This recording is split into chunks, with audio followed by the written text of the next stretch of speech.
Hey, what's up, everybody? Video 44 coming at you with another video. All right, so haven't made any Laker video content in about 24 hours, maybe a little more than that, and figured I'd just get on here and give you a few thoughts because honestly, there's nothing really to share in terms of uh, news. There's no news. We're really starting to enter the dog days of the summer as it pertains to what the NBA is providing. Obviously, you got the summer league going on, and you also have Team USA, who has yet to play their second game. I believe that's coming up very soon, maybe tomorrow. I'm not really sure, but when it is happening, that'll at least give us a little basketball to watch. But for me, I've just been watching summer league highlights. That's really what I've been looking at, and of course, watching full games of the Lakers, but nobody else really full game wise. But if anything, for my team specifically, what I'm hopeful the Lakers will do is win a basketball game in the summer league. Get one, man. I know we play tomorrow, the Boston Celtics. Let's get one. Celtics don't have the most talented summer league squad. They got a few guys, Breyer Shireman, few noteworthy guys. But at the end of the day, we should be able to put forth a much better effort against them than maybe we did against some of the other teams that have more talented guys like Reed Shepherd and so on and so forth. So. That's what I'm hopeful the Lakers will be able to do is just find a way to get a victory. We've really been getting blown out. I know a lot of it has to do with our point guard situation not being intact. Obviously, we've been relying upon the new Kuz, that's what I call him, Kuzi, to play point guard for us. And he's been holding it down, but he's not a point guard that is representing our future. You know what I mean? It sucks that Jalen Hood-Schifino isn't able to perform in these summer league games, but I think what we ended up doing as a franchise is leaving the door open for him too, and didn't replace him upon him being out. I would have liked to have seen the Lakers do that. I know they picked up Trenton Forrest and Moses Brown, but that need was more so about a point guard coming in and it kind of just orchestrating things so that we could showcase some of our guys a bit better. That's really what I would have liked the Lakers to do, is get another facilitating point guard down there. You don't have to be an upstart player. You know what I mean? He could be a guy that's trying to make it. Could have been a G League guy for all I care. It doesn't have to be anybody other than someone who could get down there, control the basketball, sort of like Kuzi's doing. Just another Kuzi, so that we would always have cohesive basketball on the floor to better assess our players. So I think that was where we dropped the ball. In my opinion, once it became clear that Jalen would not be able to perform in the summer league, we should have found ourselves another facilitating, ball-handling point guard. So that does kind of get in the way of certain things. Maybe they thought that they wanted to see the data of what it looked like when they don't have a point guard out there. Since there's a chance our real team doesn't have one. If we move on from D'Angelo Russell and Jalen isn't healthy, we're going to be asking some people who are not natural point guards to facilitate. So maybe they want the data that comes with seeing how a guy like Connect handles that. But I think he's handled it pretty well, but I don't think it's allowed for us to really play well as a team. He's been playing better as of late. He's getting his comfort going. Hit like 5 or 6 threes in the last game, making some good reads, rebounding the ball some. So I love what I'm seeing there. For me, it's more about where he can improve is the defensive side of the ball with his length. And his ability to be explosive on the offensive end. You really want to see that translate to him getting some stops on the defensive end and positioning his body to be in the way. That's what I often say. Sometimes defenders who are not good at defending, since their mindset is always to avoid contact unless they're driving at the rim with a purpose, they tend to not be very physical on the defensive end. I think that's where Dalton Connect can improve immediately. Get in the way. Cut angles off on guys. If you can't move your feet laterally, use your length to really be disruptive. Even if you pick up extra fouls, I want to see him in the way. And if guys are going to hit tough shots over him, so be it. It's really frustrating because I think there's a psychological aspect to it when offensive players know they're going up against a not so good defensive player. That not so good defensive player can play really good defense and they'll still hit the shot. That's something I've been seeing my entire life. It's like, dog, why does this person continue to hit tough shots over Austin Reeves? Why does this guy continue to hit tough shots over D'Angelo Russell when his arms are stretched out?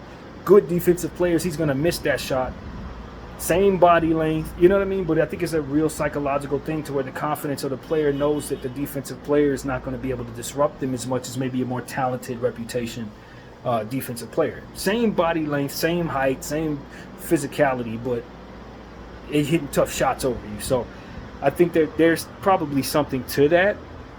The eye test tells me it's always been something to that.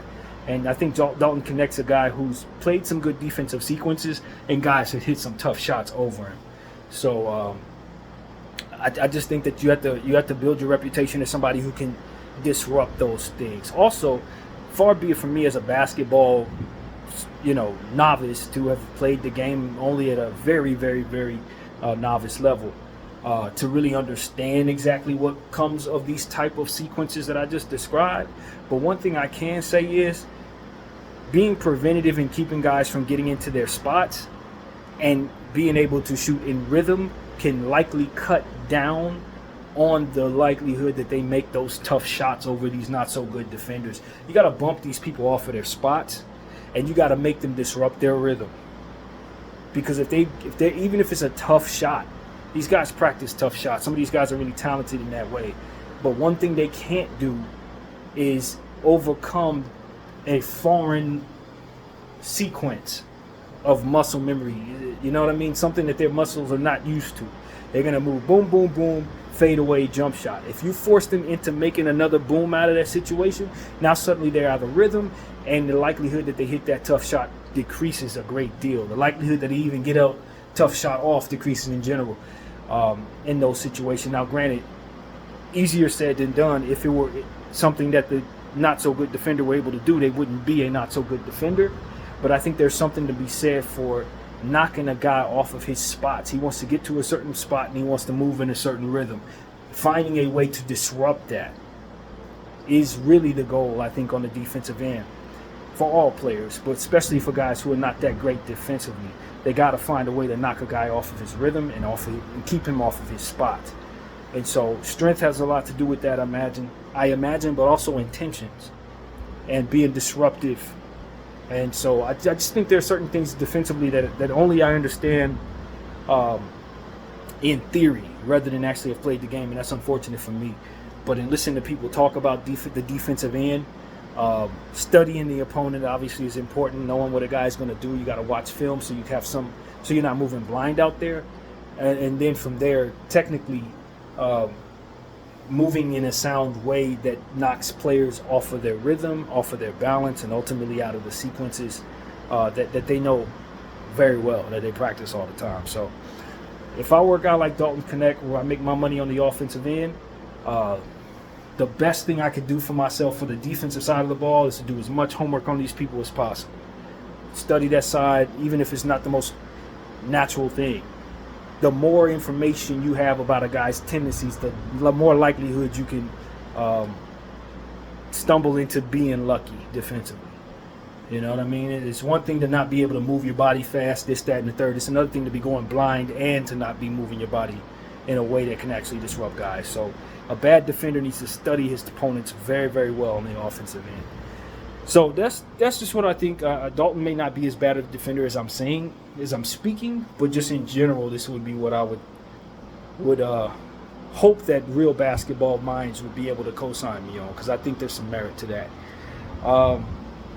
So yeah, that's really a thought, man. I think Dalton Knecht on the offensive end, I'm not worried. In fact, I'm encouraged by what I'm seeing: passing, rebounding. The explosiveness I was hoping to see in the paint, it's all there. I'm very pleased with that. His ability to hit tough shots is all there. You know what I mean? I'm really a fan of what he does on the offensive end. Just like I'm really a fan of what a lot of offensive players can do. You know what I mean? I'm a fan of D'Angelo Russell when he's in his bag. I'm a fan of Austin Reeves when he's in his bag. I just worry that I'm worried that the idea of having all three of them on the floor at the same time doesn't really give us the best opportunity in a winning situation. I need more two-way ability and defensive ability just in general. So it's kind of hard for me to be as excited as I would like to be about Dalton Knecht, only because I know we're slapping him next to some guys that probably have some of the same weaknesses he has defensively. So if we can shuffle our lineup around over the next several years, I think we'll get the most out of the man. I don't think we can make a whole lot of moves now, as we've talked about on a plethora of videos. It may not be in our best interest to try to do certain things that may improve the team, only because it may hurt our long-term future and franchise health, as we talk about. But in a perfect world, we would definitely want to get some more two-way guys around so that we can offset the guys who are going to focus more so on the offensive side of the ball. So yeah, that's really what comes to mind, man. Still very encouraged that we were able to land that player. I don't have any regrets about that. I knew that there would be some things that we would be worried about our roster in not taking a Yves Messi or Adam Bona. You know what I mean? If we could have found a way to get a second round pick, getting a center would have made a lot of good things happen. Even Istargo, I believe is his name, from Phoenix. At this point, he was drafted by the Phoenix Suns. A center like that would have gone a long way in helping our situation, so that we don't have so many concerns about what we're going to do with the center position. But all in all, I think that getting Dalton Knecht is still going to be something that we'll be happy with over time. Plus, Colin Castleton will get more opportunities, and maybe he can prove himself to be somebody that we're really excited about. He's had a good summer league thus far, despite our team not being very good. And I think that should be encouraging for all of us in giving him an opportunity. He would have been great to have in the playoffs. I don't know if he would have got many minutes with Darvin Ham, but of course he hurt his wrist at the end of the season, so he was not available. So, I just think that he's yet another player that you add to the idea that you have a different team this upcoming season. For those who are concerned about us coming back with the same guys, just add Castleton to that mix of players that you didn't have at your disposal last year, even though they were on the roster. Max Christie, Max Lewis, Colin Castleton, Jalen Hood-Schifino, hopefully he comes back this year. Healthy Gabe Vincent, healthy Vanderbilt.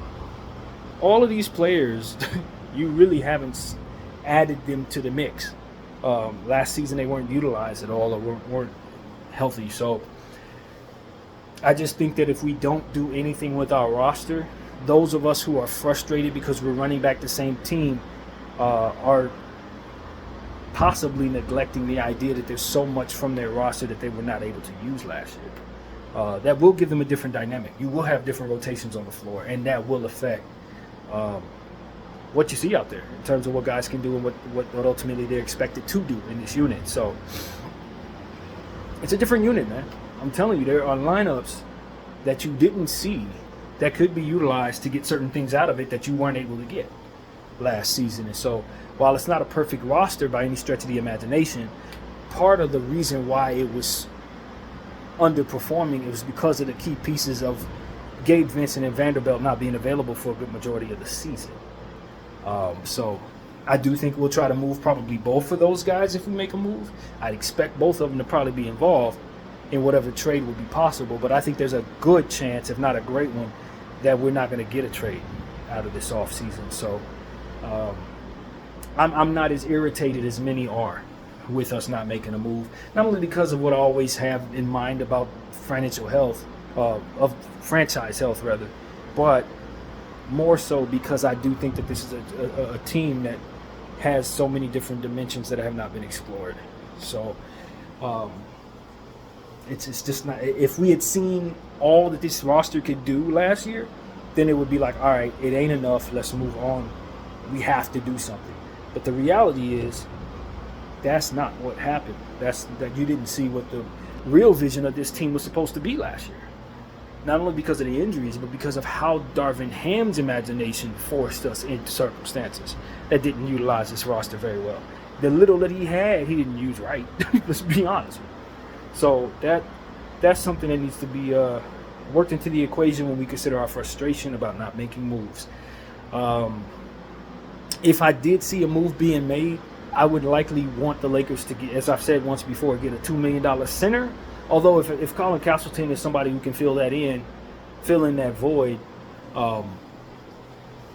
then that's a thought that probably needs to be updated a bit more when you consider what Castleton could potentially be. Every time I've said that, I wasn't considering Castleton filling in.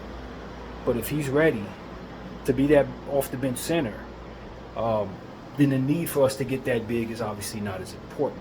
But us getting another point guard, well, that's still important to me. I do think the Lakers need another point guard. We need somebody full-time to be able to run the starting position and the backup position if Jalen ain't going to be here and if we're going to move D'Angelo. And even if we're going to keep D'Angelo and Jalen, I still think we should probably get Tyus Jones or somebody like that. Tyus is still floating around out there. He's a careful point guard, played some excellent minutes off the bench for the Memphis Grizzlies, kind of got lost in Washington, even though his numbers were telling us that he was doing some fantastic things, not turning the ball over, which I haven't forgotten about. Good facilitator that should be able to help showcase guys like Dalton Connect and Max Christie on catch and shoot situations. I don't think there's any harm in targeting Tyus Jones, although I think it's a dang good chance he probably returns back to Washington. It's a damn good chance because that's just how things are going right now in free agency. Guys are just going back to where they were. But I personally think he should be a little bit of a higher priority for us. Now that we're seeing that Colin Castleton could potentially play the center position, maybe we can shift away from the urgency in that and address this other need with whatever cap space we may be able to have. I hear the argument and agree with the argument that Bronny James on a 4-year deal eating up a roster spot is not good for the construction of our team. I agree with that. I like Bronny James a lot and want him to be a part of our team. But for this year's roster, we really need the roster spot to fill a void that maybe isn't there. A natural point guard specifically, or a big. So when you give him a roster spot for this unit particularly, and it has so many holes, it does really take away from your unit, especially when you know you can't necessarily make certain trades without going over the tax apron and stuff like that. I would tell Jeannie this was probably the wrong season to have that problem. Now, it's a 4-year deal, so maybe with different roster constructions in the future, that's not as much of a problem. But this first year, it is. It's a problem. It's a problem. Not only because he's not ready, but because you really need the roster spot. So I don't know what went all into that. I'd imagine it was just one of those situations where that was the deal. You're not only drafting my son, but you're also going to give him a contract that's secure. But I would tell Bron, like, if you would, if I'd have been in negotiation behind the scenes, I would have been trying to make the argument that this first season should not be the year we do this. We can guarantee it, but it should be in the next season when the roster is constructed a different way, not when it's constructed in such a way when we really need to build our roster. So I think it's going to be a costly mistake, and it's going to hamper our ceiling, having him on a 4-year contract starting this season. Now, if a different trade comes about, if we're able to make some moves a different way, and then all of a sudden it shakes up to be all right, cool, because there's a lot of different things that could change the construction of your roster. But as we are currently constructed, I really think we need that spot. I really do. I think we need that roster spot. And, I understand that trust isn't a thing. When it comes down to it, like, I will sign your son. No, you may not. You know what I mean? So that kind of thing probably got in the way of whatever would have been logical in regards to the roster construction of this season. It was probably more so like, you're going to follow the deal. The deal is you secure him and make sure he has a spot in this league, not only on your team, but if he moves around, his contract's guaranteed. So that's the leverage of LeBron James, but I really genuinely think that even he, when he sees what he's running around with next year, will probably have seen the fruit in probably having his son on a 2-way this season. I really do, especially when we know the kid's going to be in the G League for the majority of the season. So that's going to get in the way, man. It is. I just want people to know that I see that and believe that. That's going to get in the way. Bronny's a raw talent, man. He's a raw guy, man. There's a reason guys are given 2-way deals when they have the realities of what he has. When you're a raw talent, maybe undersized, things like that, they are on 2 ways so that they can develop and so that they're not a nuisance to the roster itself. Like, literally. So, you know what I mean? I think he's a helpful piece when he fully develops. And I think maybe you get some nice games out of him in the season even. But for 82 games, that roster spot, you're going to wish you utilize them already talent in it. You really are. So these are the type of things that get in the way when people say, we want to win a championship. It's like, yeah, but what are you willing to sacrifice? I mean, for LeBron James' case and the Bronny James case, are you willing to sacrifice that first year where his contract isn't guaranteed and he's going to spend some time in the G League? Because that would allow you a more likely chance of having enough to do more. It's going to hurt you somewhere down the road when you call up a player off the bench and you call up Bronny off the bench and he's not able to help you as much, and you start going down the depth chart and realizing that you don't have enough. These type of things really do get in the way of what your overall unit health is, So politics, sometimes they hurt the overall big picture, man. It really does when you do certain things like this. And I think it caps off our ceiling. I think that. So, yeah, man. You start wondering why Colin Castleton's still on a two-way, and you look at Bronny on a guaranteed contract. That can't be good for chemistry of the roster either. It can't be good for the fellas. It just, I don't know, man. Certain things just, in all honesty, should not be asked of us, the Lakers. That should not have been asked of the Lakers. I get it. You have the leverage to do it. It's power. It's a power trip, and Genie is in place to, be partners with the James family. I get it, all of that. But if we're all aligned with the same goal, then why do we have these type of things in place that can put the big picture in jeopardy? And do we not see the correlation between the bigger picture being in jeopardy and these power moves? That's the part that I just think that's the disconnect. And I wonder why that is. Why that disconnect is either in place or people are just moving as if it doesn't matter. It really does. It really does, man. Especially on a team that's had so many injury issues as we've had. There could legitimately be a circumstance where we're actually relying upon that 12th and 11th man, just like we were last year. So, I don't know, man. I just think people are going to regret some of the things that they forced upon the Lakers with power. It's like some stuff like, bro, let that young fella play in the G League. The same guarantee that we're giving you now that we're going to sign him to a 4-year deal could be the same guarantee we give you 3 years from now. You know what I mean? It's like, I just think you let him develop. You let him spend time in the G League. And then you guarantee his contract when he's ready. When he's literally ready. Just like she was willing to honor drafting him and all of this. You could trust that she was going to be willing to do that too, maybe. Maybe. Sometimes, maybe not. Maybe that LeBron James be in place right now that all of this leverage is held together. But I don't know, man. Whatever the case may be, giving a 4-year contract to a guy that's not at all ready is probably something everybody's going to be unhappy with in the end, man. Everybody. Even Bronny to a degree. When he has to look guys in the eye knowing damn well that the team is best if the guy who's down in the G League is playing on the roster and he's here being asked to play well and he ain't ready. I mean, what does it look like when you're trying to help somebody, as we've talked about many times? What does it look like? If you're going to throw somebody into the fire, you know what I mean? It's like, you don't want to throw them into the fire. You want to prepare them for what they're going in for and then put them out there when they're ready for it. If you really trying to do what's best for them, it's not just about guarantee the contract. It's about guaranteeing that he's going to play well when he's there, and his development process and the different steps that lead up to his development, and that journey is important, and I think we're messing up that journey in a way by doing it this way. The pressure for him to live up to the handout could have the opposite effect. So it is what it is, man. I don't know what people's intentions are, but mine, when I speak, is to see Bronny succeed, see all of our team play well, and ultimately all our young players develop and have a good environment from which to come up.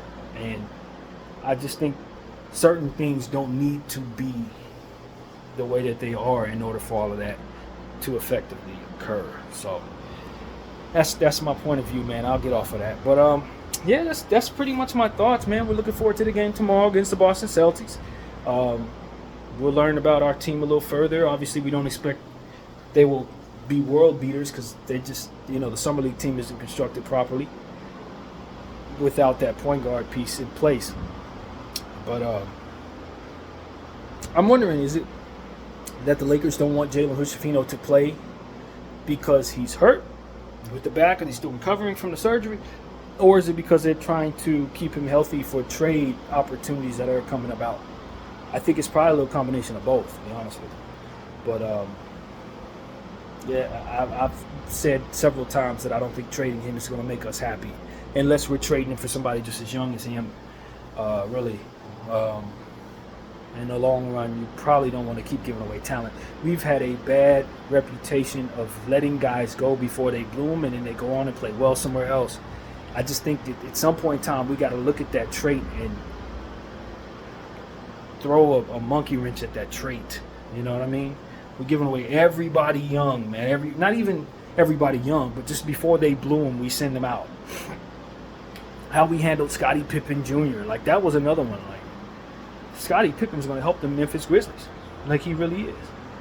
And it's like we saw enough from him in the G League to know that he should have been kept around. I know we were going to draft Bronny James, and I wonder if that had something to do with us moving on from Scottie, since they're both smaller guards, both sons of Hall of Famers. Maybe there was some threat to that situation somehow, that maybe they just didn't want the presence of Scottie to get in the way. But I think at the end of the day, having both of those little players on the team wasn't going to hurt because they both have a lot of heart. And I think in some strange way, Scottie could have related to Bronny and help his game a lot. With the journey that Scottie's already been on, with the fact that they're both same height, so to speak, and have some of the strength processes, both good on the defensive end, I think they could have came up together. They would have been able to relate to each other a lot more than probably most. So I just thought that was a misread there, especially since we have point guard issues. I thought that was a misread.